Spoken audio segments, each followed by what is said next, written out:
I think there are a couple of things that helped us realise that there was a need to do something for the girls. I think noticing that there seemed to be a drop off in numbers for race meetings, that some of our riders would turn up and not have many kids to race.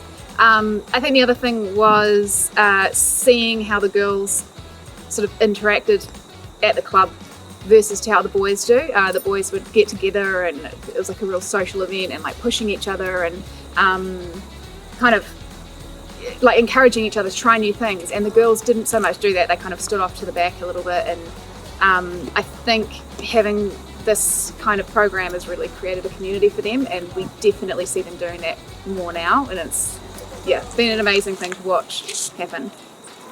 I love riding because it takes my mind off everything else that's going on, and I have so many friends that I ride with, and it's just really cool to see them and me jumping as well. When I'm around boys, I just feel like there's too many boys and there's not enough girls. With my skills, I'm not a big fan jumping in front of boys and doing my skills in front of boys, but when I'm around the girls and just focusing on myself with girls. Sometimes boys can be judgmental, so girls don't want to do stuff around the boys, they don't want to try stuff because they're too scared because the boys are going to judge them. So if we have the space just for the girls and then not scared to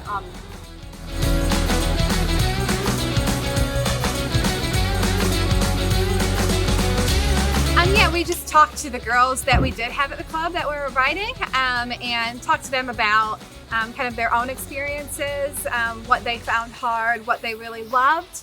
And then we actually asked them the question of how can you convince your friends to come and ride? Why don't they want to come with you? And just kind of talked about what some of those barriers were. And one of them is I guess, not having that safe space to come and try it out and feeling really intimidated that there's so many people around that are experts and being able to create a space where it's bring a friend along and try it out really changes that.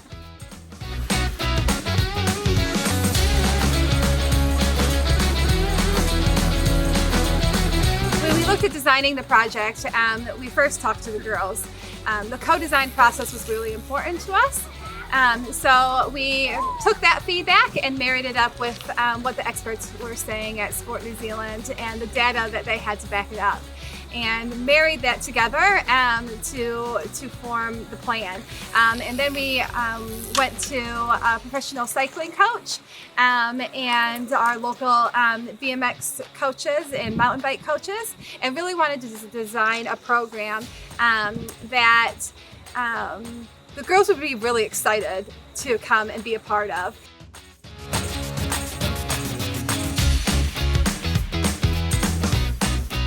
Oh, it's been huge. I mean, we had 41 girls sign up to come and be a part of the initial project, and we've been getting inundated with inquiries as to when the next ones are going to be. It hasn't stopped even now. We're getting inquiries on social media about when the next ones are going to be. Word's travelled far and wide, and that's led to us being able to begin the low-level delivery of some 2-hourly introductory programs, I guess, as a precursor to hopefully getting up and running with some Te Manawa funding and making the program happen. Also, it's unsubstantiated at the moment, but what we're seeing is already we're seeing more girls pop up in our new rider registrations.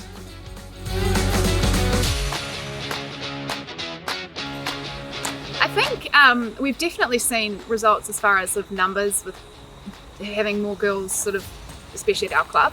But I think one of the maybe more slightly subtle things we've seen is the girls wearing their shirts, really proud to be wearing their shirts at race meetings, and they don't have to but they want to, and that's been getting quite a bit of attention when we're out racing.